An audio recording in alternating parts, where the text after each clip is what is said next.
Nous voici dans la rue du Général de Gaulle, donc l'immeuble est juste face à nous. On voit bien en rez-de-chaussée le local commercial qui est en surélevé, avec les soupiraux des caves qui sont juste là.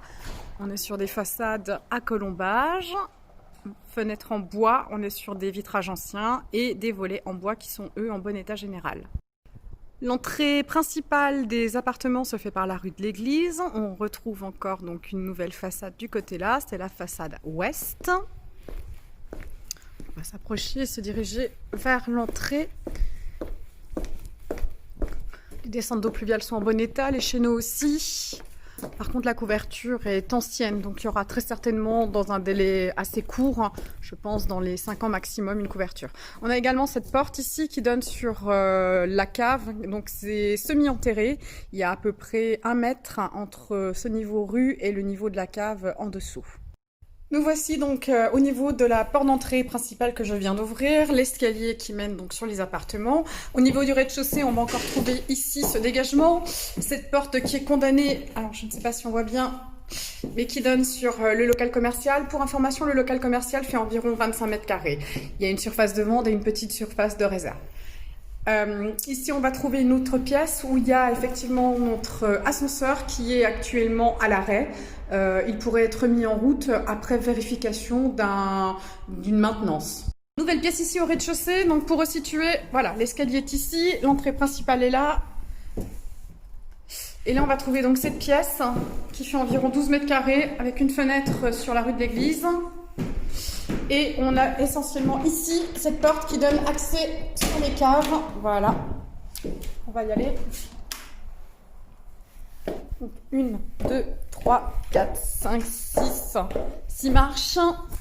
On va trouver ici donc cette fameuse porte qui donne sur rue. On est sur une cave, je ne sais pas si on voit très bien, ce sont des pierres de grès, des pierres de sable au sol. On a essayé à la voir. On donne sur une petite cour intérieure, mais qui appartient à la propriété voisine.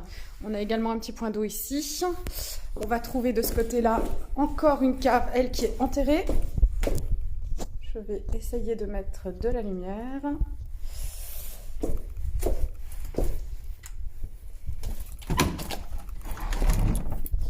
Voilà.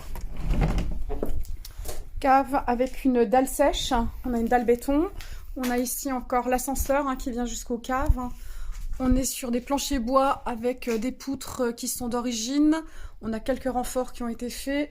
Ça a l'air relativement en bon état. Après, il faudrait quand même faire, à mon avis, un traitement. Derrière cette partie en aggloméré, on va trouver une citerne fuel, citerne 10 000 litres, une énorme citerne en cuve métal, qui se trouve juste ici. Je ne sais pas si on peut éventuellement la voir. En tout cas, elle est vraiment à l'intérieur. Elle fait la totalité de la surface en aggloméré. On est bien entendu, je vais reprendre côté lumière, on est bien entendu sur une cave à vin. C'est essentiellement c'était une maison viticole. Une très belle porte cochère ici. Et on est bien relié au tout à l'égout. Enfin, sur ce niveau, on va trouver également la chaufferie.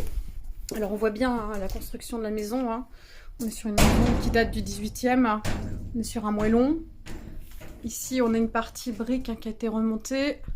Et voilà, donc notre chaudière avec le ballon. On est sur une de Dietrich, mais qui est ancienne. Tout fonctionne, mais à vérifier, le gaz de ville passe vraiment à l'angle de la maison. Donc il y a peut-être d'autres possibilités de chauffage à l'heure d'aujourd'hui. Et puis éventuellement rendre chaque appartement individuel.